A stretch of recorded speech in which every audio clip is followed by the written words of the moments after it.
Ladies and gentlemen, welcome back into season 3 of Talking Shop. Today is a first of its kind because we have a numismatist, and that is because we have Aris from Stacks Bowers. My friend, how are you doing? I'm doing well, brother. How are you? I'm great. For everybody wondering what the word that I just struggled to pronounce means, what is a numismatist? So, a numismatist is basically an expert in the field or a collector in the field of collectible money, be it coins, be it banknotes, etc. Typically, in the banknote world, it's mostly used for coin guys, but banknote guys could consider themselves a numismatist as well. Numismatics is the field of coins and paper money. So this particular note, there's a few things that's special about it, but it's a Dallas district. There's 12 districts for the Federal Reserve Bank. 12 different areas that, are districts that will show up. So you'll have a K, which you see right here, which basically means it's the Dallas district. If you have an A, it's the Boston district. A B is the New York district. So the Dallas district, for whatever reason, just it brings a premium. And this particular example is a 45. So we would probably equate that to about an 8. But where you see it says EPQ on the side, that means it's exceptional paper quality, which means it was fully original. So that means it hasn't had any stains, it hasn't been kicked on the floor. And collectors, more so than whether or not something's uncirculated, sometimes they care that it's fully original. So this particular example is worth we're estimating it 40 to 60,000. Whoa, I wasn't expecting you to say that much. Yeah, no, and it's going to get a little wilder as we continue, but this one's 40 to 60,000, and it's still spendable.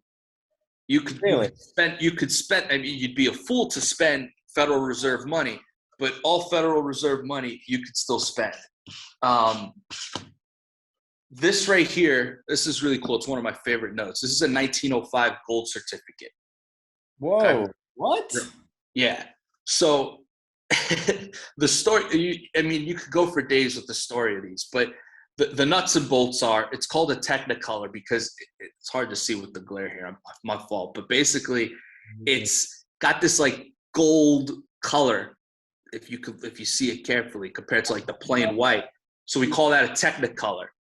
Yeah. This particular piece is a 67, which is, on the grading scale, you could imagine it's astronomical.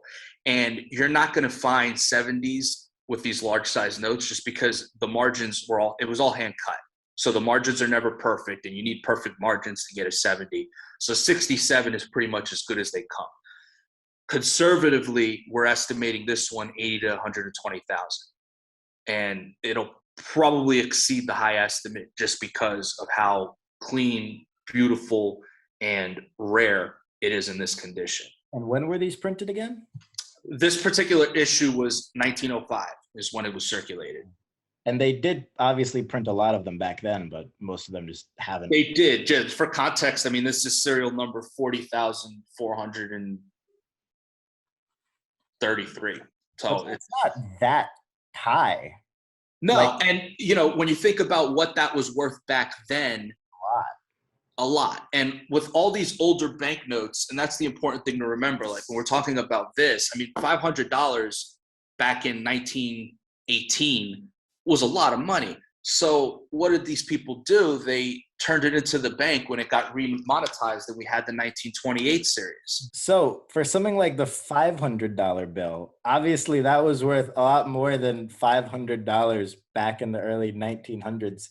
What sort of percentage or dollar increase is that up from then? Like, what was that worth back in the day? It's probably over 1,000% in terms of where it's at back then to where it would be today.